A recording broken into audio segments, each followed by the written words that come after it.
घटनाचक्र में आपका बहुत बहुत स्वागत है। सबसे पहले आज का एजेंडा। 100 दिन पूरे करने से पहले मोदी सरकार के कामकाज का लेखा जोखा। क्या आ रहे हैं अच्छे दिन आने के संकेत?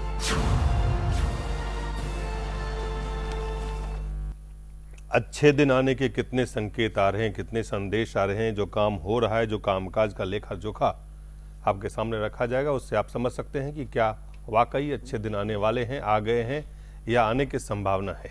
हमारे साथ सुमित चोपड़ा जी हैं, नेता हैं सीपीएम के, बहुत बहुत स्वागत है आपका। आलोक शर्मा जी हैं, कांग्रेस पार्टी के नेता हैं, बहुत बहुत स्वागत है। हमारे साथ रमेश रत्न जी हैं, भारतीय जनता पार्टी के नेता हैं, और हमारे साथ जुड़ेंगे अभी इस वक्त हमारे साथ हमारे सहयोगी हैं इरफान रसूल। बहुत बहुत स्वागत है इरफान आपका भी। सबसे पहले सुमित चोपड़ा जी, आपसे ही शुरुआत करते हैं, इससे पहले कि 100 दिन लगभग पूरे होने को है जी, और 100 दिन के अंदर किस तरह के संकेत आपको मिले हैं अब तक? हालांकि बहुत कम 1826 दिन होते हैं 5 साल में, उसमें से 100 दिन काम कर, लेकिन 100 दिन संकेत जरूर देते हैं कुछ। बिल्कुल, 100 दिन ने ये दिखाया है जी कि बातें बहुत होती हैं और नतीजे कुछ और होते हैं। मुझे तो ये लगने लगा है कि कैंची की तरह चलते हैं। एक तरफ से आपको सुविधा की बात होती है, दूसरी तरफ से कैंची काट देती है। शुरू हुआ था वो रेल के किरायों से, उसके बाद महंगाई, और मैंने आज महंगाई को स्टडी किया और मैंने देखा कि आलू, प्याज, टमाटर, इस सब की उपज बढ़ी है, लेकिन एक्सपोर्ट कर दिया गया है और इसलिए महंगाई बढ़ी है और होलसेलर्स ने फायदा उठाया है। इसके साथ साथ कुल मिला के आप ये देखते हैं कि 100 दिन के संकेत आपको क्या लग रहा है? अच्छे दिन आने के संकेत है या नहीं है? मेरा ये कहना है कि अच्छे दिन आने तो चाहिए, क्योंकि इस देश आने चाहिए। आने के संकेत आपको मिल रहे हैं 100 दिन के बाद या नहीं? आने के संकेत इसलिए नहीं मिल रहे हैं कि जो लोग अच्छे दिन ला सकते हैं, किसान, मजदूर, मेहनतकश, उत्पादन करने वाले, उनको तो कुछ मिल नहीं रहा जी। और मिल उनको रहा है जो चोरी करते हैं, जो लूटते हैं, डकैती करते हैं, जो सांप्रदायिकता फैला के लोगों के टुकड़े टुकड़े करते हैं, उन सबको फायदा मिल रहा है। संकेत आ सकते हैं अगर ये नीतियां छोड़ी जाए। चलिए आलोक जी, पहले हम डिटेल में बात में, लेकिन अच्छे दिन 100 दिन और अच्छे दिन आने के संकेत आपको मिल रहे हैं या नहीं मिल रहे? देखिए, मुझे तो कहीं पर भी किसी भी एंगल से अच्छे दिन आने के संकेत नहीं मिल रहे हैं। ये कांग्रेस पार्टी के प्रवक्ता बोल रहे हैं या आलोक शर्मा जी एक नागरिक की तरह? कांग्रेस पार्टी के प्रवक्ता बोल रहे हैं और व्यक्तिगत तौर पे आलोक भी बोल रहे हैं जी। कहीं पर भी दूर दूर तक अच्छे दिन आने के कहीं पर कोई चांस नजर नहीं आ रहे हैं। और ये बात केवल कांग्रेस पार्टी नहीं कह रही है, भारतीय जनता पार्टी के तमाम लोगों ने भी कहा है। उन्होंने बार बार कहा है कि हमारे पास जादू की छड़ियां नहीं है। बहुत सी चीजें उन्होंने स्वीकार कर ली है 100 दिन में, और सबसे बड़ा प्रमाण तो यही है कि 100 दिन में उन्होंने कोई भी अपना एजेंडा तय नहीं किया, कोई आंकड़े फिक्स नहीं किए। तो आकलन किस आधार पर करेंगे आप? नीतियां कांग्रेस की थी वही चल रही हैं। तो अभी तक मुझे कहीं कोई अच्छे दिन आने वाले संकेत नजर नहीं आ रहे हैं। चलिए रमेश जी। जैसा कि आलोक जी कह रहे हैं कि नीतियां वही चल रही हैं, और क्योंकि कांग्रेस का ये भी कहना है कि चूंकि इन्होंने तो घोषणा पत्र पर भी कह दिया और अभी बजट पर भी कह दिया, तो कोई नई चीज नहीं है, यूपीए वाला ही है। लेकिन एक तरफ इन्होंने अपने उसको ही दिशाहीन भी बता दिया, यानी हमारा जो हम रिपीट भी कर रहे हैं दिशाहीन भी हो गए।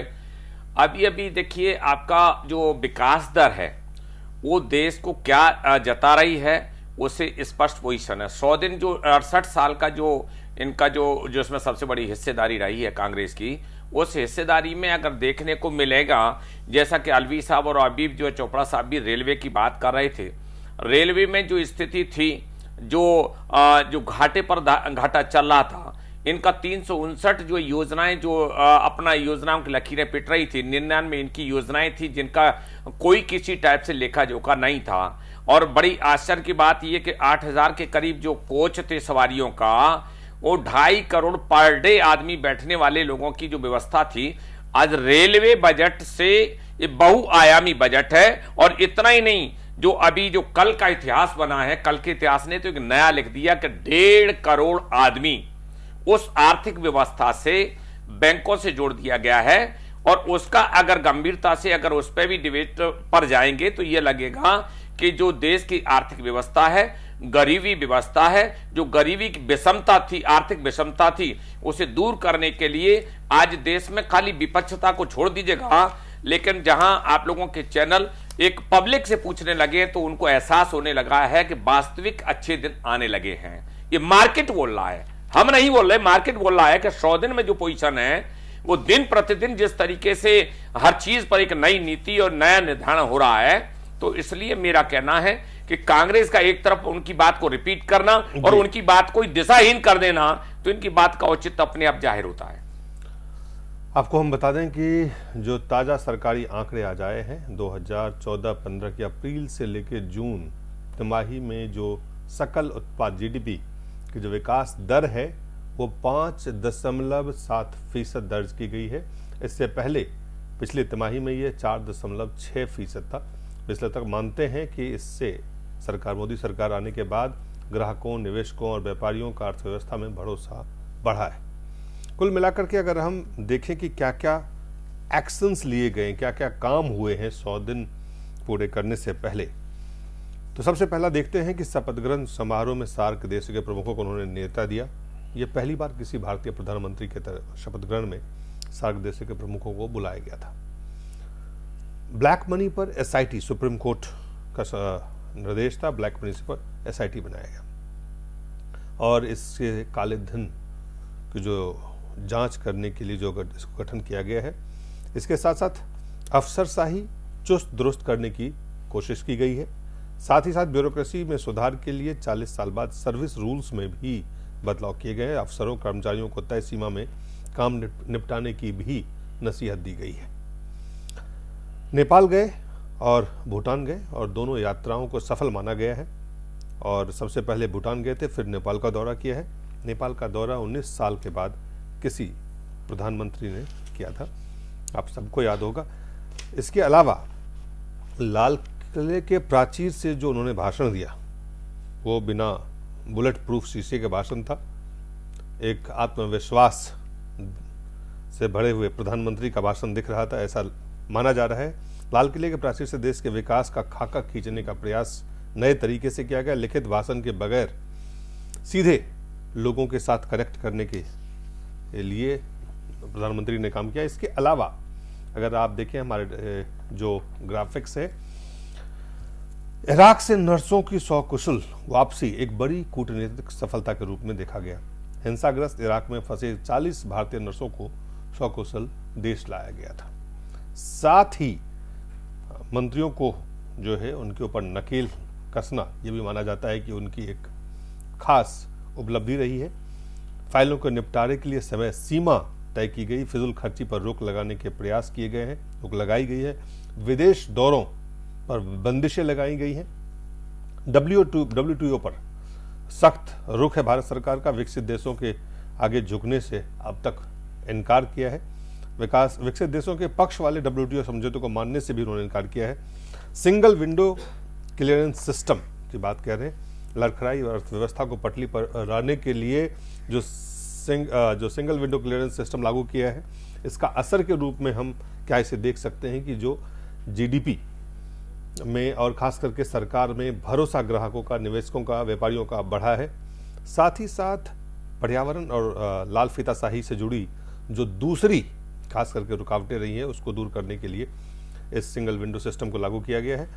इसके अलावा एफिडेविट, आप सबको याद होगा कि आपको कोई भी काम करवाने हो तो गजेटेड ऑफिसर के हस्ताक्षर चाहिए थे, उसके लिए काफ़ी दौड़ना पड़ता था। उन्होंने इससे मुक्ति दी है और सेल्फ आप अटेस्ट करके इससे काम कर सकते हैं। केंद्र सरकार और सभी विभागों में, मंत्रालयों में आप काम कर सकते हैं।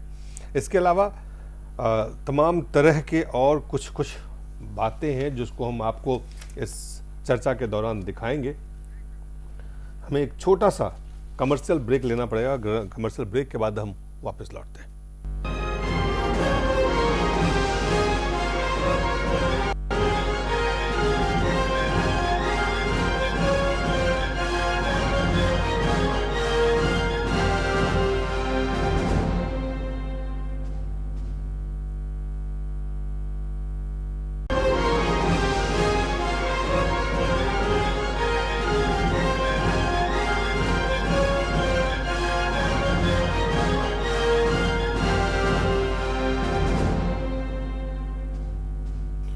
एक बार फिर से स्वागत है। हम चर्चा कर रहे हैं 100 दिन सरकार के, मोदी सरकार के, और इस सरकार के 100 दिन के बाद क्या अच्छे दिनों के संकेत आपको दिखने लगे हैं या नहीं दिखने लगे हैं, या संदेश मिल रहा है या नहीं मिल रहा है। 100 दिन किस तरह से रहे हैं, हमने कुछ आपको दिखाई थी, किस तरह से कुछ जो तस्वीरें और कुछ ग्राफिक्स के जरिए आपको दिखाई थी कि क्या क्या हुए हैं। सबसे पहले हम आलोक शर्मा जी आपसे शुरू करेंगे पुनः ब्रेक के बाद। जी, क्या 10 अच्छे काम हुए, क्या 10 ऐसे काम हुए जो आपको लगता है संकेत नहीं मिल रहे हैं आपको, या आपको पूरे तरह से लगता है कोई काम नहीं हुआ 100 दिन में? नहीं, देखिए, सरकार है, स्वाभाविक है, देश की सरकार है, तमाम अफसर काम कर रहे हैं, तमाम रिसोर्सेज लगे हुए हैं, तो ऐसा नहीं कह सकते कि काम नहीं हुए जी। लेकिन एक सबसे बड़ा जो काम हुआ है, देखने को जो मिला है कि पिछले लगभग 100 दिनों में मोदी जी ने एक बार भी नहीं कहा है कि अच्छे दिन आएंगे, जिसको बार बार वो चिल्ला चिल्ला कर मंचों से कहते थे। शायद उसके बाद किसी भी भाषण में उन्होंने अच्छे दिन का दोबारा से उपयोग नहीं किया है। अब हम वापस आते हैं, तमाम जो बिंदु आपने लिए जी, 4-5 जो मेन चीजें थी जिनके ऊपर अच्छे दिन लाने का वादा भारतीय जनता पार्टी ने किया था, क्या वो किसी भी तरह से उस दिशा में किसी भी एंगल से सफल हो पाए? सबसे पहला महंगाई का मुद्दा था। इनके तमाम नारे जो थे वो भी उसी तरह से थे, बहुत ही महंगाई की बार, अब की बार उनकी सरकार। और उसके बाद तमाम केंद्रीय मंत्री कहते सुनाई दिए कि हमारे पास जादू की छड़ी नहीं है। मैं इससे ज्यादा और गहराई में नहीं जाऊंगा उसमें जी।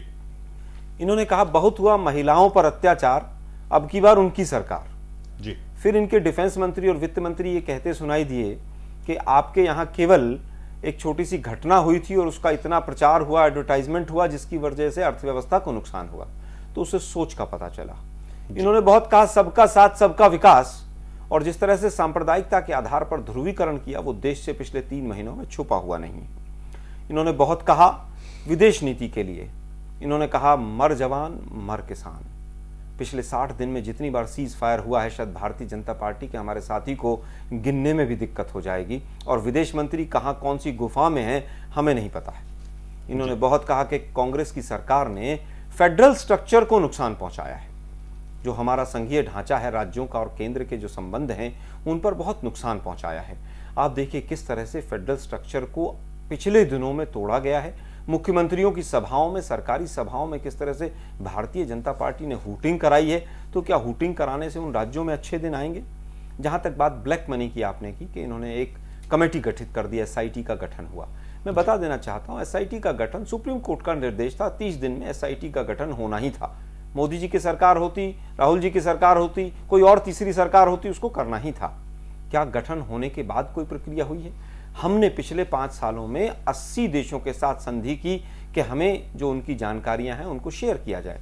क्या पिछले जो 3 महीने गए हैं, भारतीय जनता पार्टी के हमारे साथी SIT का गठन और उसकी एक चाय पार्टी, इसके अलावा कोई भी उपलब्धि मुझे बताएंगे तो मुझे खुशी होगी। इन्होंने बाई इलेक्शन अभी हुए, लगभग 21 बाई इलेक्शन हुए, उसमें जिस तरह से भारतीय जनता पार्टी को मुंह की खानी पड़ी है। इनकी जो सीटें थी, इनके जो सिटिंग MLA MP बन गए थे, वो सीटें ये हारने लग गए हैं। मैं समझ रहा हूं किसी भी तरह से अभी तक कोई उपलब्धि दिखाई नहीं दे रही है।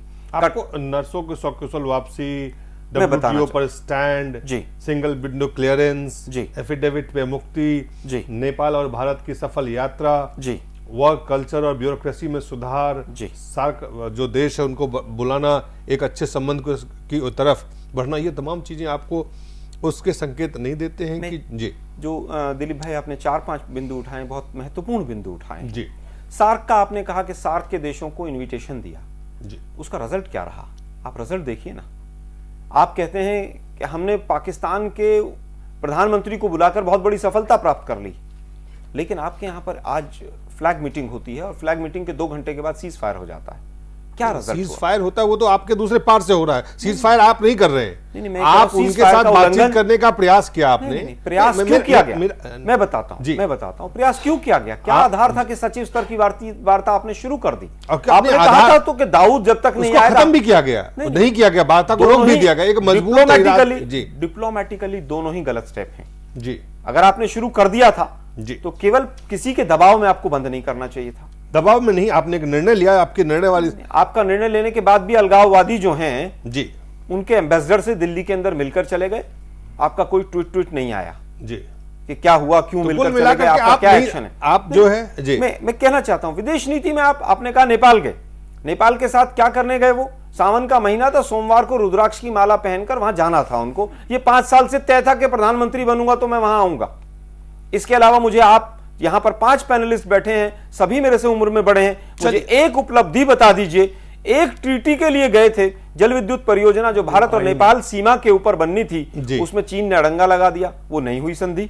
तो आप दूसरी कोई उपलब्धि मुझे बता दीजिए। भूटान में आप गए थे, जो जल विद्युत परियोजना यूपीए 2 के कार्यकाल में बनी थी, उसका उद्घाटन करने गए थे आप।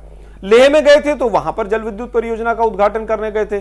कटरा में आप अगर गए हैं तो कटरा में भी जो रेल कांग्रेस पार्टी ने चलाई थी, उसी रेल पार्टी का जो है उद्घाटन करने गए थे। सैटेलाइट आप छोड़ने गए तो वहां जाकर आपने एक शगुफा छोड़ दिया कि सैटेलाइट, सार्क सैटेलाइट होगा। अरे भाई, सार्क को संभाल तो लो पहले। सीज फायर वायलेशन नहीं हो रहा है, सेक्रेटरी लेवल की टॉक्स नहीं हो रही है। जो सैटेलाइट कांग्रेस के समय पर, अंतिम वाक्य, जो सैटेलाइट कांग्रेस के समय पर बना, आप उसको छोड़कर वाहवाही लूटते रहे। आप मुझे बताइए ना, आप क्या कर रहे हैं? पहले भी ना, पहले कोई रोड मैप था इकोनॉमिक पॉलिसी का, ना आज कोई रोड मैप है इकोनॉमिक पॉलिसी का। ये सरकार पहले 100 दिन में पूरी तरह से स्मृति ईरानी के एफिडेविट को, एजुकेशन पॉलिसी को बचाने में, जो गुलाब चंद कटारिया जी हैं उनके आरोपों को छुपाने में, राजनाथ सिंह जी के ऊपर सफाई देने में पूरी तरह से मशगूल रही है। चलिए उपेंद्र जी, आपसे शुरुआत करेंगे। आपको क्या लगता है 100 दिन इस सरकार को अगर हम देखें, और जो बात आलोक जी कह रहे हैं उससे कितना इत्तेफाक आप रखते हैं? खैर, आलोक जी कांग्रेस के नेता हैं। नहीं, आप निष्पक्ष होकर बता दें। वो एक तरफा बातें कर रहे हैं, मैं तो दोनों तरफ की बात करूंगा जी। पहले जो अच्छे काम हुए हैं, फिर उसको जो काम नहीं हुए। अब ये इसे नेपाल की बात बोल रहे हैं कि कोई उपलब्धि नहीं मिली, लेकिन नेपाल जाकर उन्होंने क्या किया नहीं किया वो तो अलग बात है। लेकिन बिहार में जो बाढ़ है उसको उन्होंने बचा लिया। 2008 में जिस तरह की बाढ़ आई थी बिहार में, उसी तरह की बाढ़ का खतरा 2009 में उसी तरह का खतरा पैदा हो रहा था कि वहाँ नेपाल सरकार उसको तोड़ने वाली थी बांध को, और वो पूरा का पूरा पानी आता, 8 जिला है जो पूरी तरह से डूब जाता जी। एक बहुत बड़ी त्रासदी होती। उस त्रासदी को उन्होंने नेपाल जाते ही पहले कहा कि भाई जरा उसका ख्याल करो, उसका देखो। अब चूंकि उनकी उपस्थिति थी नेपाल में और 2 रोज उनको रहना था, तो नेपाल की सरकार को भी लगा कि भाई इनको हम गेस्ट बनाए हुए हैं, और इसी बीच अगर बहुत बड़ी दुर्घटना हो जाती है बिहार में हमारे कदम से, तो उन्होंने धीरे धीरे करके पानी रिलीज किया, नहीं तो वो बहुत भारी दुर्घटना होनी ही होनी थी। तो ये नहीं कह सकते कि कोई उपलब्धि नहीं हुई नेपाल जाने के बाद जी। भी इसके बाद है कि दोनों के बीच में संबंध बेहतर हुआ है, क्योंकि 1950 की जो भारत नेपाल संधि है उसको लेकर के बहुत असंतोष है नेपाल के लोगों में। नेपाल के लोगों को लगता है कि भारत हमारे साथ बिग ब्रदरली एटीट्यूड दिखला रहा है। इस एटीट्यूड को मनमोहन सिंह सरकार के समय बढ़ावा मिला।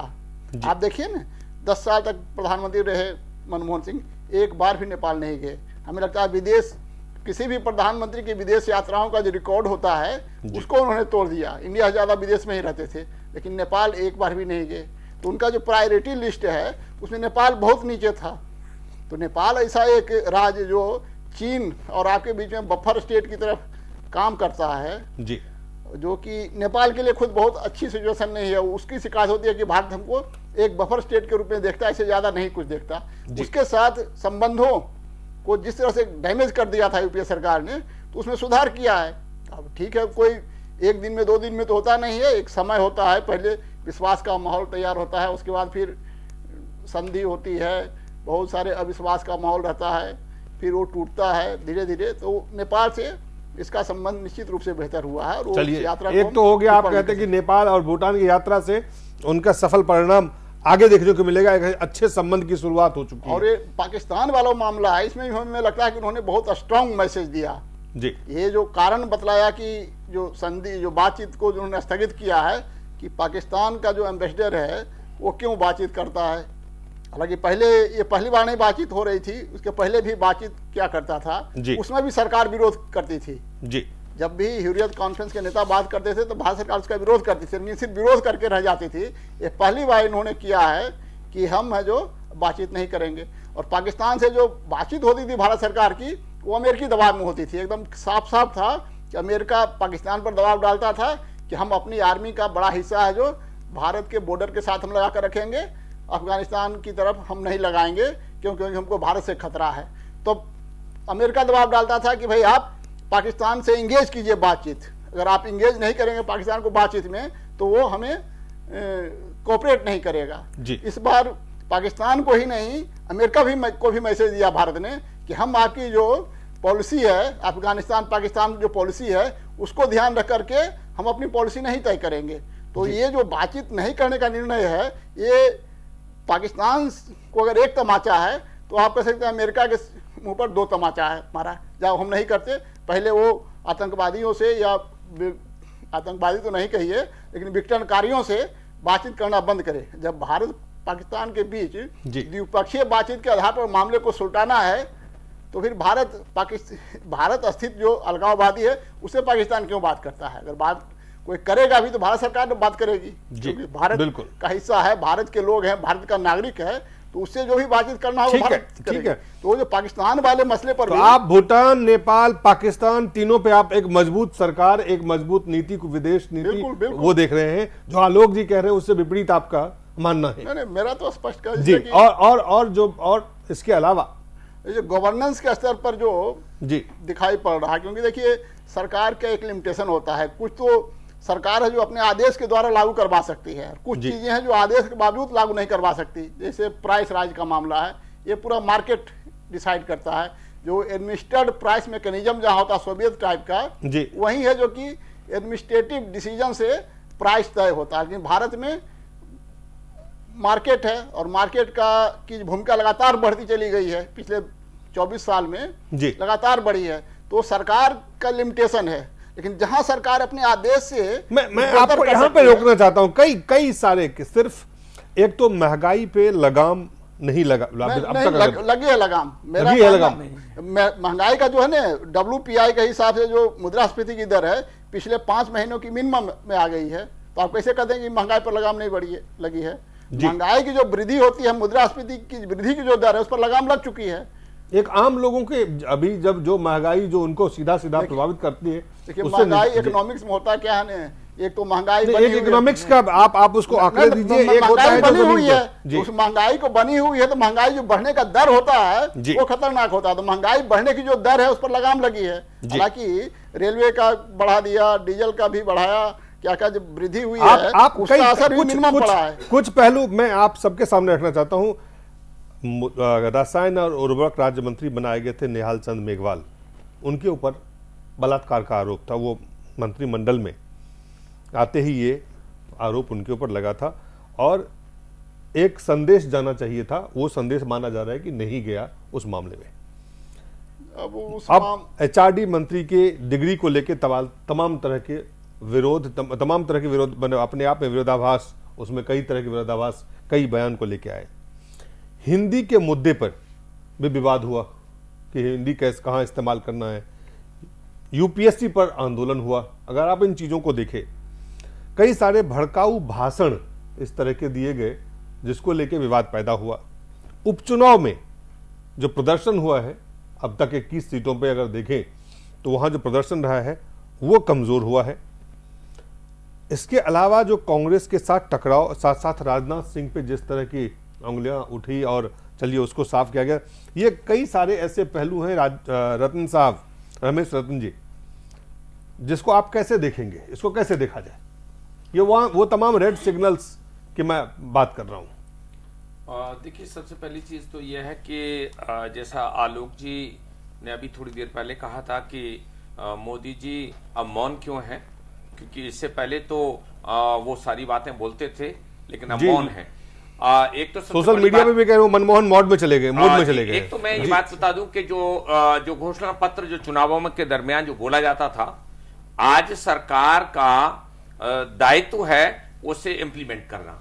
और मैं ये बता दूं कि शायद वो भूल गए, आपने स्वयं गिनाने का काम किया, चाहे वो शिक्षा के क्षेत्र में हो, किसान के क्षेत्र में हो, आम जनता जनमानस के जो भी बिंदु हैं, इवन किचन तक सब्सिडी अभी सिलेंडर का भी घोषणा कर दी कि पहले आपको सिलेंडर का इंतजार करना पड़ता था, अब 12 सिलेंडर किसी भी टाइम के ले सकते हैं, कोई लिमिटेशन नहीं है। एक जो वो लिमिट दिया गया था, जी हाँ, वो एक स्टूडेंट के लिए भी जो दर भटकता था, स्टूडेंट कोई गजटेड अफसर मिल जाए और उससे सर्टिफाइड कॉपी पता चला कि उससे जो डेट होती थी उससे जो फॉर्म का जो सबमिट करने के लिए वो भी डेट निकल जाती थी। अभी जो कल का भी जो है बहुत आसानी से जो प्रधानमंत्री जन धन योजना है वो भी इतना महत्वपूर्ण है। जो देश में इतना परसेंटेज लोग 40 के समथिंग ऐसा जिनका जो घड़ी में अपने पैसे रखते थे, पति उसके गायब कर देते थे, वो सीधा सीधा अर्थव्यवस्था से जोड़ना। और एक और भी बात बता दूं, आगाह कर दूं कि जब उन लोगों का पैसा 1,30,000 रुपए LIC के रूप में, बचत के रूप में सीधा सीधा 70,000 कैंपों में 1.5 करोड़ आदमी, इतिहास, विश्व का इतिहास बदला गया है। एक दिन में LIC इतना, बैंक अकाउंट 0 पर खुलना, ये जनमानस के सारे कार्य हैं। और ये कह देना, और एक और भी चीज महत्वपूर्ण बता दूं, आज तक जितने भी प्रधानमंत्री हुए हैं उन्होंने पड़ोसी मित्र जो लोगों को कतई गौर नहीं किया। सार्क जो देश है, सबसे पहला जो देश, सबसे पहला, तो उपेंद्र जी ने काफी विस्तार से बता दिया है। तो अगर आप आगे चले अन्य तो मैं आपको ये बता दूं कि ये जो विदेश नीति के दायरे में हो, चाहे आर्थिक नीति के दायरे में हो, हर नीति पर 100 दिन का जो एजेंडा है वो बिल्कुल जनमानस पर खाली प्रतिक्रिया, इससे अच्छे दिन आने के संकेत मिल रहे हैं, मिल गए हैं। और आप अभी देखिए 4.6 से लेकर के विकास दर 5.7 पर पहुंच गई है। और जहां तक मुद्रास्फीति की दर थी, जब महंगाई है, महंगाई डिपेंड करती है करप्शन से। करप्शन को बहुत स्पीडली जिस तरह से कंट्रोल किया है, जिस तरीके से लोग, अपना नेता लोग, मंत्री लोग, सांसद लोग जो विदेश जाकर के अपने ऐशो आराम करते थे, और इतना ही नहीं, 5 स्टार का खाना आता था, मोदी जी ने सीधा घोषणा कर दी कि आपके स्टेट जो रेजिडेंशियल हैं वहां जाएं, वहां खाएं, सारा खर्च 5 स्टार ये खर्चे बंद करिए, सारे बंद कर दिए गए हैं। तो इसलिए लोगों की आकांक्षा जगने लगी है। और दूसरा, जो भी आज तक कार्य हो रहा है वो प्रत्येक जनमानस की भावना को छू करके हो रहा है, बहुत स्पीडली हो रहा है। तो ये कहने का तो अच्छे दिन आने वाले हैं आपके हिसाब से? जी, अच्छे दिन आने वाले हैं। आने वाले नहीं, लोगों को दिखने लगे हैं, दिखने लगे हैं। आपको भी दिख रहे हैं अच्छे दिन? देखिए, सवाल उठता है, आलोक जी बोलना चाहते हैं, मैं आपको, हमारे रतन जी जो है बड़ा मतलब विभोर होकर के, और इन्होंने जो भी बात रखे हैं, लगता है कि अब हो गया है। अरे भाई, अभी शुरुआत नहीं हुई है। नहीं हो गया, आपसी जिगरा जो है बढ़ गया है। 1 करोड़ वो कह रहे हैं खाते खुल गए बढ़ गई है। 1.5 करोड़ खाते एक दिन में खुल गए जनधन योजना। आपसी तनाव बढ़ गया है जी भाई। पार्टी में ही देखिए ना, उनके बाल बच्चे से लेके सारे लोग फंसते चले जा रहे हैं। अरे भाई, क्या बात करते हैं आप? अच्छे दिन की शुरुआत आपने यही किया है। मिथिलेश जी, फंसने ऐसे ही दिन की शुरुआत होनी थी। वो चीज दिखती है, फंसने फंसाने वाली बात कोई नहीं है। मिथिलेश जी को तो बोलने तो नहीं, मिथिलेश जी सुन तो ले। मिथिलेश जी को आपका देखिए, एक हमारे पहले जो पूर्व की सरकारें थी, मनमोहन सिंह, वो कहते थे कि भाई ये नहीं बोलने वाली सरकार है, ये लंबे लंबे वादे करके और मौन हो जाने वाली सरकार। इससे पहले सरकार मौन थी, अब लंबे लंबे वादे करके मौन। बार बार लोगों को, जनता को जब न तब चुटकी बजा करके लोगों को जो है कुछ ऐसे मनलोभावन दे देते हैं और उसके बाद गौन हो जाते हैं। कल भी तो बोला मोदी जी ने। सवाल उठता है कि ऐसी सरकारें, जो सरकार 8 जिले जिस पर चिंता रहती थी बाढ़ की, और मोदी जी नेपाल गए, नेपाल के लोगों ने ब्लास्ट कर करके बाढ़ को रोकने का काम किया। आपकी अच्छी दिन का शुरुआत हो गई है। आप देखें, उत्तरांचल के चुनाव देखें, बिहार के देखें, और भी प्रदेश की चुनाव देखें, ये अच्छे दिन का ही तो शुरुआत है। जनता समझ गई है, आपकी नीतियां को समझ गई है, आपके विचार को समझ गया है, और देश में आपने एक रंग देने का काम किया है, वह भगवा रंग। केवल आपको तोड़ करके देश को नहीं चला सकते, जोड़ करके चलाना पड़ेगा। इस पर भी आपको विचार करने की जरूरत है। आप जब तक आप विचार नहीं करेंगे तो देश एक ऐसे चौराहे पर जा खड़ा हुआ है कि कौन कहां जाएगा कोई पता नहीं। आज जो है वास्तविक में अगर देखा जाए जी, तो आज जो रणनीति तैयार की जा रही है, जो भगवाकरण किया जा रहा है, जो सांप्रदायिकता उभारी जा रही है, इस पर विचार करने की जरूरत है। मोदी सरकार के उस सरकार में सांप्रदायिकता उभारी जा रही है, आप ये कैसे कह सकते हैं? किस आधार पर कह सकते हैं? आदित्यनाथ आप देखिए नहीं, वो आपसे मैं सवाल पूछ रहा हूं, आप बताएं। देखिए आप जो आज है यूपी के चुनाव प्रभारी बनाया गया है, आप देखिए, आप जो है जेड टाइप का जो आपने सुरक्षा मुहैया कराया है, ये सब क्या है? क्या है बताइए आप। देखिए मिथिलेश जी, सांप्रदायिक शब्द कह करके तो आपने, जनता ने आपको पूरा नेकेट करके रख दिया है। ये पहाड़ा बहुत चल गया, सांप्रदायिकता नाम की चीज अब नहीं चलनी, और ये कह करके आपको जनता ने डुबो दिया। लेकिन अभी भी उस लकीर के फकीर मत बनिएगा। सांप्रदायिकता तो फैलाने वाले कौन थे, लोगों ने पहचान लिया और मैंडेट दे दिया। मैंडेट दे करके लेकिन इस सवाल को भूल जाना चाहिए, क्योंकि भारतीय जनता पार्टी सांप्रदाय फैलाने वाली पार्टी नहीं है। 100 दिन के अंदर में, चलिए 100 दिन पे और भी चर्चा है, हमारे पास समय है। आलोक जी। दिलीप जी देखिए, सबसे पहला प्रधानमंत्री होगा जिसका 100 दिन में इतना ग्राफ गिरा होगा। शायद हिंदुस्तान के इतिहास में अगर तमाम प्रधानमंत्रियों को देखें तो लोग कम से कम अभी एक प्राइवेट एक मैगजीन के जरिए उन्होंने एक सर्वे किया है, जिस सर्वे में दिखाया गया है कि अगर इस वक्त चुनाव हो तो 282 नहीं 315 सीट बीजेपी को। मुझे नहीं, मैं सिर्फ इसलिए कह रहा हूं जो आप कह रहे हैं। सर्वेज किस तरह से होते हैं, क्या होता है जी, और प्रत्यक्ष जो प्रमाण हैं, जो 21 बाई इलेक्शन हुए हैं, उसको आप कंपेयर कर लीजिए। अगर ऐसा ही ग्राफ बढ़ रहा था तो वहां क्यों हार हो गई? उत्तरांचल में उपेंद्र साहब, मैं वो भी बता दूं, मोदी जी ने थोड़ा जाकर प्रचार कोई बात नहीं, मोदी जी प्रचार करेंगे तब ठीक होगा, अदरवाइज सब हार जाएंगे। अच्छी बात आपने बता दी, हमें इसको संज्ञान में रखेंगे भविष्य में। अब आपने कहा नेपाल में कि नेपाल यूपी का डिक्लेयर हुआ है, बेचारे राहुल जी अलग हट गए बाई इलेक्शन की वजह से, तो इसलिए बाई इलेक्शन की चिंता मत करिएगा। जो 4 स्टेट में आ रहे हैं उसके लिए जनता के बीच में आ जाएगा मैंडेट, पता चल जाएगा। कभी भी कांग्रेस हाईकमान बाई इलेक्शन में कभी भी प्रचार नहीं तो फिर मोदी जी कहां गए? तो उसको क्यों जोड़ रहे हैं फिर मोदी जी? मैं कब कह रहा हूं कि मोदी जी, मैंने तो मोदी जी का नाम ही नहीं लिया, वो तो भाजपा के समर्थक कुछ पत्रकार महोदय बोल रहे हैं, मैं नहीं बोल रहा हूं। खैर मैं मुद्दों पर आता हूं, अदरवाइज डिबेट भटक जाएगी। देखिए नेपाल की आपने बात कही, उपेंद्र साहब नेपाल की आपने बात कही कि बाढ़ को रोक लिया गया मोदी जी के वहां जाने से, लेकिन दुर्भाग्य के भारतीय जनता पार्टी के किसी भी नेता ने बिहार में प्रचार नहीं किया और उनको वहां मुंह की खानी पड़ी। पता नहीं आपको कहां से ये नॉलेज मिल गई, कहां से ज्ञान मिला, ये मुझे नहीं मालूम है। उसके बाद आपने कहा कि बातचीत जो है पाकिस्तान के साथ बंद करके और बहुत कठोर संकेत दे दिया है।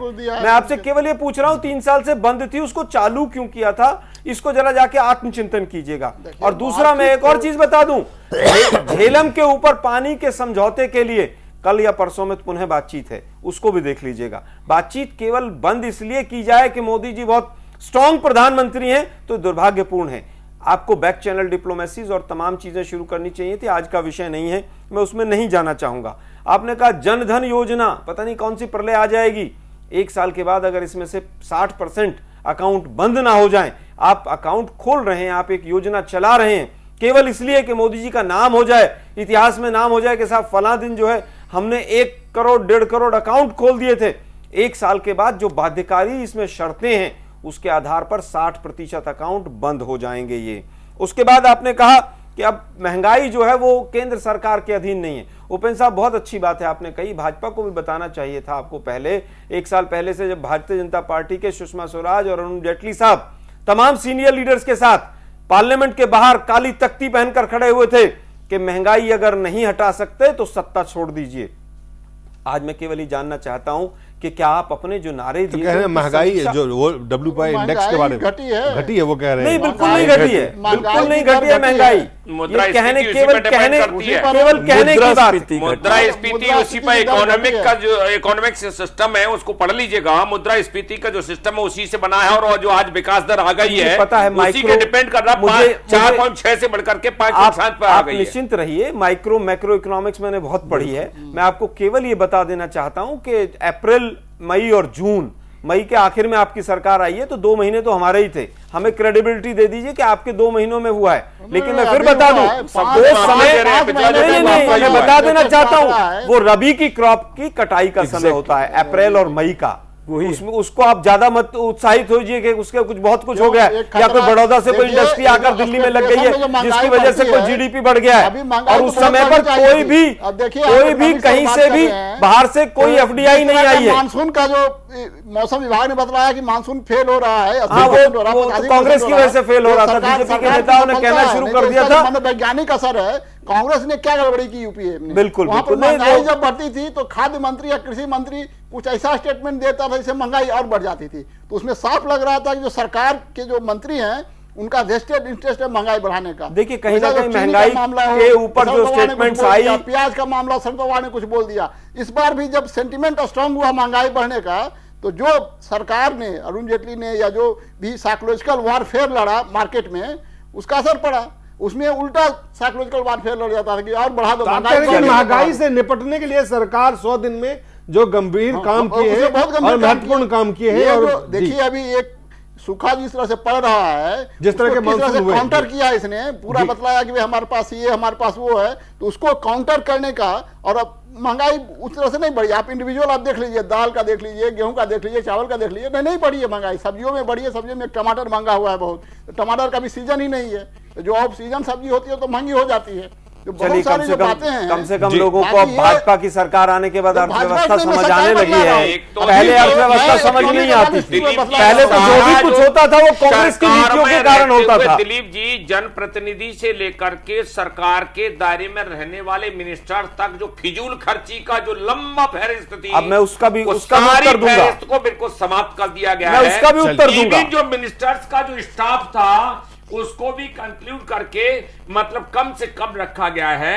ये सारी चीजें फिजूल खर्ची पे रोक लगाई गई, आप ये कह रहे हो। मैं भाजपा के अपने साथी को बता दूं कि लगभग 50 भाजपा के जो सांसद हैं वो 5 स्टार अशोका होटल में रुके हुए हैं। कहेंगे तो रूम नंबर दे दूंगा मैं। आपको सुन लीजिएगा, तो जानकारी नहीं है, मुझे पूरी जानकारी है। नहीं, सुन लीजिएगा, मैं पूरी जानकारी है। अशोका रोड चाणक्य प्लेस चले जाइए अभी आप। आलोक जी मेरी बात, इसी कार्यक्रम के बाद दोनों भाई चलते हैं वहीं पर। आलोक जी मेरी बात सुन लीजिएगा। आपने कहा ऐसा है कि अशोका होटल और होटल सम्राट ये भारत सरकार का है, दोनों 5 स्टार हैं। मेरी बात तो सुन लीजिए। कमरे रोक के बैठे हुए आपके सांसद वहां पर। मेरी बात तो सुन लीजिए। और आप ढिंडोरा पीट रहे हैं बाहर आके क्या हमने खर्चे कम कर दिए हैं? उनका खर्चा कहाँ जा रहा है?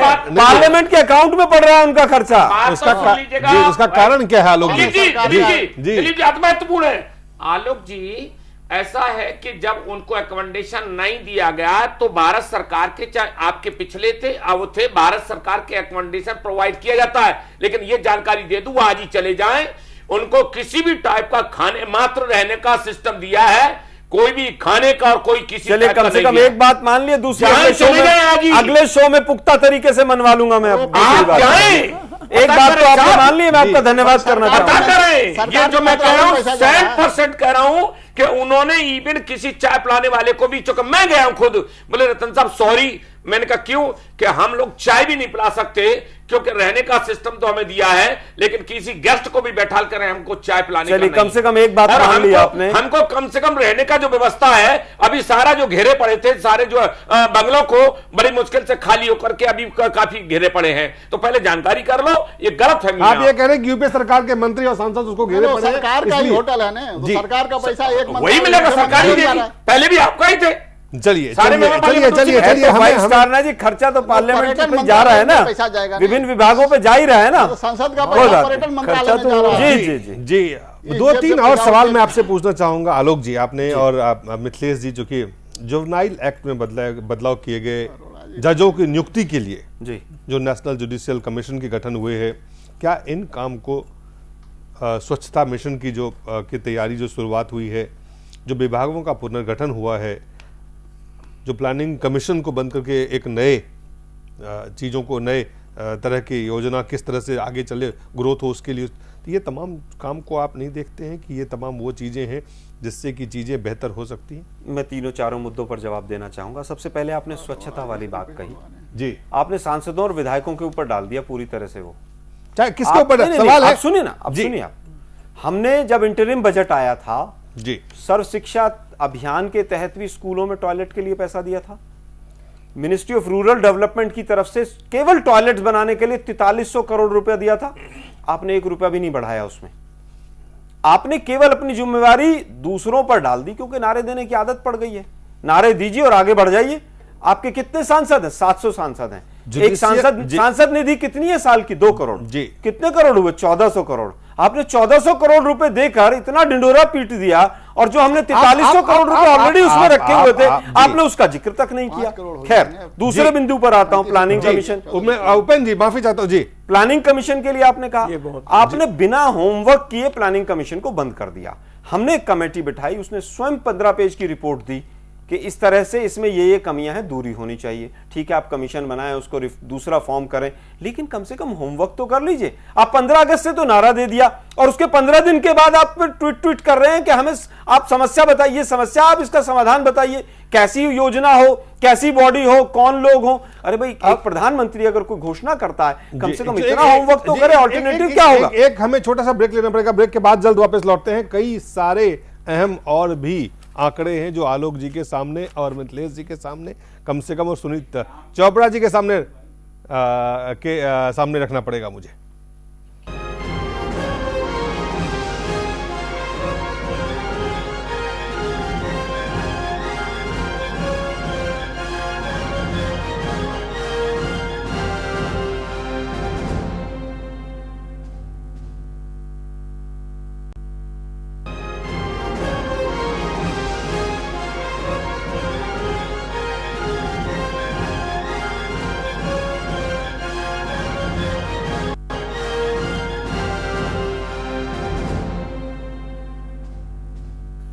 सोलह मई से लेके और 27 अगस्त तक के कुछ आंकड़े हैं।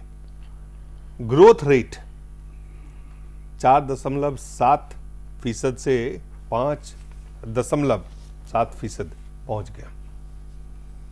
डॉलर 62 से 60 रुपया 50 पैसा पे है। सोना का रेट 30,000 से 28,000 पे है। इन्वेस्टमेंट 30% से 33% पे है और एम्प्लॉयमेंट अपॉर्चुनिटी 8 से 15% हुआ। इसको मिथिलेश जी और आलोक जी, आप दोनों लोग चूंकि कांग्रेस और जेडीयू से हैं, और सुनीत चोपड़ा जी, ये वो आंकड़े हैं जिन आंकड़ों के बारे में आपसे मैं टिप्पणी चाहूंगा। चीजें बेहतर दिख रही है, ये आंकड़े कह रहे हैं। किसके लिए बेहतर? नहीं, किसके लिए? रोजगार किसके लिए बेहतर होगा? जो रोटी खाएगा, रोजगार किसके लिए बेहतर होगा? नहीं, और सोना खरीदेगा। नहीं, रोजगार किसके लिए बेहतर है? आपको अगर विरोध करना है तो स्वाभाविक रूप से आपको करना चाहिए। हाँ। लेकिन कुछ तथ्य हैं, कुछ आंकड़े हैं। अगर डॉलर का रेट कम हुआ है तो क्या वो बेहतर नहीं है? क्या अगर रोजगार की अपॉर्चुनिटी बढ़ी फीसद में तो बेहतर नहीं है? अगर ग्रोथ रेट, विकास दर बढ़ा है तो वो बेहतर नहीं है? आलोक जी, देखिए, 2-3 चीजें आपने ली। सबसे पहले तो डॉलर के रेट के बारे में आपने बात की कि 62 उस दिन था और 60.5 रहा जी। ये 62.5 भी गया बीच में। कैसा? इसमें उतार चढ़ाव चलते रहते हैं। लेकिन डीवैल्यूएशन ऑफ मनी जब भी होता है तो उसके नकारात्मक प्रभाव के साथ साथ सकारात्मक प्रभाव भी रहते हैं जी।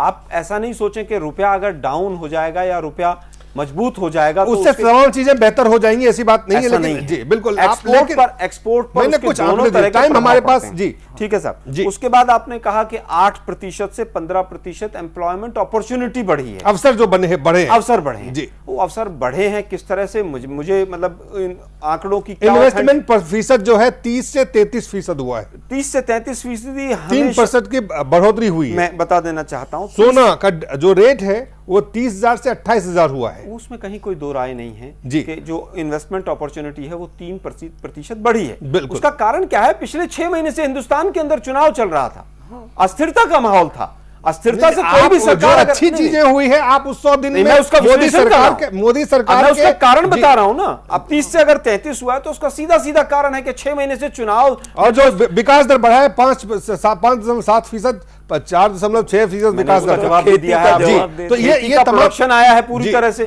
मैं नहीं समझता कोई भी नया उद्योग इतनी जल्दी 3 महीने में लग गया। भारतीय जनता पार्टी के हमारे साथी अभी कह ही रहे थे, अभी तो 3 ही महीने हुए हैं और ये बार-बार कह रहे हैं कि 3 ही महीने हुए हैं, तो श्रेय लेना भी भूल जाएं। फिर ये 3 महीने में अगर कोई चीजें अच्छा नहीं कर सकते हैं तो अच्छी इनके कारण हो कैसे सकती है? मैं नहीं समझ सकता हूं। 2-3 चीजें जो आपने कही, मैं समझता हूं पूरी तरह से उनका मैंने तुलनात्मक अध्ययन करके आपको बताया है। इसमें कहीं पर भी भारतीय जनता पार्टी का कोई योगदान नहीं है। मोदी सरकार के 100 दिन का कोई योगदान नहीं है जी। उपेंद्र जी, नहीं, योगदान है, योगदान है। महंगाई जहां बढ़ी है वो योगदान है, चलिए, रेलवे के किराए बढ़े हैं, वो योगदान मजदूर है। खेती करने आता है जो, उसके लिए योगदान है कि उसका पिछले किराया तिमाही में बढ़ा। अगर जीडीपी का विकास दर है तो उसमें योगदान नहीं है। जीडीपी किसके लिए है? जीडीपी वो किसके तो लिए? नफा है और कुछ नहीं है, क्या कुल प्रॉफिटियरिंग है मिलाकर के जीडीपी। 100 दिन में हमारे पास चूंकि समय खत्म हो गया है देखिए, जो इकोनॉमिक इंडिकेटर्स हैं जी, जैसे एक तो स्टॉक एक्सचेंज हुआ, जी। जो हम देख सकते हैं वो बढ़ा है। अब ये वो सेंटिमेंट्स उनके नाम पर बढ़ा है कि वास्तव में कुछ हुआ उससे बढ़ा है, तो उससे है कि कैपिटल मार्केट है जो स्ट्रांग हुआ है, तो इसका मतलब जो प्रोडक्शन का सेक्टर्स है उसके पास पैसे जा रहे हैं ज़्यादा से ज़्यादा। तो ये है कि एक देख रहे हैं। फिर जो एक्सचेंज रेट है इस पर स्टेबिलिटी बनी हुई है, तो उस पर स्टेबिलिटी बना रहना बहुत ज़रूरी है, तो ये भी एक अच्छी बात है जी। और तीसरी बात है कि विकास दर जो बढ़ी है, तो विकास दर बढ़ने की जरूरत नहीं कि जब इंडस्ट्री बन जाता है तभी विकास दर बढ़ती है। जो प्रोडक्शन यूनिट्स है जो काम कर रहे हैं उसकी इफिशियंसी बढ़ती है, उसका जो प्रोडक्शन का लेवल बढ़ता है तब भी विकास दर होती है, तो उसका भी सेंटिमेंट स्ट्रांग हुआ है। उसका एक बड़ा कारण यह है कि पिछली जो सरकार थी उस पर पॉलिसी पैरालिसिस का आरोप लग रहा था, और था भी वैसा। 12 कैबिनेट कमेटियां बनी हुई थी, जीओएम बने हुए थे, 100 से ज्यादा जीओएम बना हुआ था। पूरा जो मनमोहन सिंह सरकार ने उसको पूरा का पूरा पंगु बना दिया था। पहले तो आपने इफिशियंसी के नाम पर प्राइवेटाइजेशन किया, फिर प्राइवेटाइजेशन के साथ इतने सारे 100 जीओएम बनाने की क्या जरूरत, तो वो सबको इन्होंने हटा दिया है। अभी मैं देख रहा था कि जो 1.5 लाख करोड़ से भी ज्यादा का जो हाईवे प्रोजेक्ट्स है वो अटका हुआ था। प्लानिंग कमीशन अड़ंगेबाजी कर रहा था कि पीपीपी से करो, पीपीपी के लिए लोग मिल ही नहीं रहा था। तो जो मिनिस्ट्री है वो बोल रहा था कि भाई हम पब्लिक फंड से खड़ा करते हैं और उसको ठेका दे देंगे प्राइवेट को, बोला कि नहीं पीपीपी करना ही पड़ेगा। मंटिक सिंह वालिया इन्होंने पीपीपी का झगड़ा खत्म कर दिया कि चलो वो कैबिनेट में ला करके वो उस पर काम तेजी से होगा। तो बहुत सारे जो पॉलिसी पैरालिसिस की स्थिति थी वो हट गई है और उसका असर पड़ रहा है कि ग्रोथ रेट हम देख रहे हैं। तो ये नहीं कहिए कि अपने आप हो गया है या चुनावी माहौल हटा है उसके बाद ही हो गया। चुनाव तो हमेशा होते हैं और चुनाव के बाद कोई जरूरी नहीं है कि ग्रोथ रेट बढ़ा ही हो, ऐसा कहीं नहीं है। इसका कोई इंपेरिकल एविडेंस आपको नहीं मिलेगा। कुल मिलाकर के अगर चलिए बहुत एक शब्द एक वर्ड कुल मिला के 100 दिन सरकार के, मोदी सरकार के आप जो वादा कर रहे हैं 100% और उसमें कहीं कुछ नजर नहीं आ रहा है, 1% कहीं कुछ में नजर नहीं आ रहा है, यानी नहीं के बराबर। सुनील चोपड़ा जी सुनील चोपड़ा जी बहुत कम एक सेंटेंस में 100 दिन मोदी सरकार के आप लंबे लंबे वादा करते हैं। 100 दिन मोदी सरकार के ऐसे हैं कि गरीबों को तो बैंक अकाउंट मिल गया है कि कर्जा ले लो, और उसके साथ साथ कल ही मंत्री की नया बयान था कि अब प्राइवेट अफोर्डेबल हाउसिंग के लिए भी हम किसानों की जमीन छीन सकते हैं बिना इस नए कानून के सीमित हुए। तो इसमें मुझे लगता है एक तरफ से दो आने दो पैसे जेब में आ रहे हैं, दूसरी तरफ से जेब काटी जा रही है, और जो जेब काटी जा रही है उसका सरकार 100 दिन में जो है पूरी तरह से नारों के ऊपर आधारित नकारा सरकार रही है। जो वादे किए थे उनके आसपास भी नहीं पहुंच पाए हैं। अच्छे दिन तो मुझे लगता ही नहीं दूर दूर तक भी कहीं दिखाई दे रहे हैं। उपेंद्र जी मैं जी बिल्कुल एक सेंटेंस में। अब ये इसको आप कह सकते हैं कि 100 में मैं 80 पॉइंट दूंगा। 80% सक्सेसफुल रही है सरकार। 80%, 80 डिस्टिंक्शन से आप देख रहे हैं उसको। रमेश जी आपकी पार्टी की सरकार है। देखिए जो पैरामीटर्स है, पैरामीटर्स हम और आलोक जी या मिथिलेश जी या चोपड़ा जी नहीं बना सकते जी। जो अभी आपने पैरामीटर्स को गिनाया जी, चाहे वो डॉलर के रूप में हो, चाहे बेरोजगारी के इन्वेस्टमेंट सेंटेंस में दीजिए, हमारा समय खत्म हो गया है। सारे चीजों के बेसिस पर अगर देखा जाए तो ये 100 दिन का जो पैरामीटर्स हमारे नहीं देश के और कैपिटल सिस्टम के हैं, उसके मुताबिक मैं तो ये कहूंगा कि 100 दिन का आंकड़ा इनको 100% 100 में से 100 मार्क्स देने चाहिए। चलिए बहुत बहुत धन्यवाद उपेंद्र जी, मिथिलेश जी, आलोक जी, सुमित जी और रत्न जी, आप सबका बहुत बहुत धन्यवाद।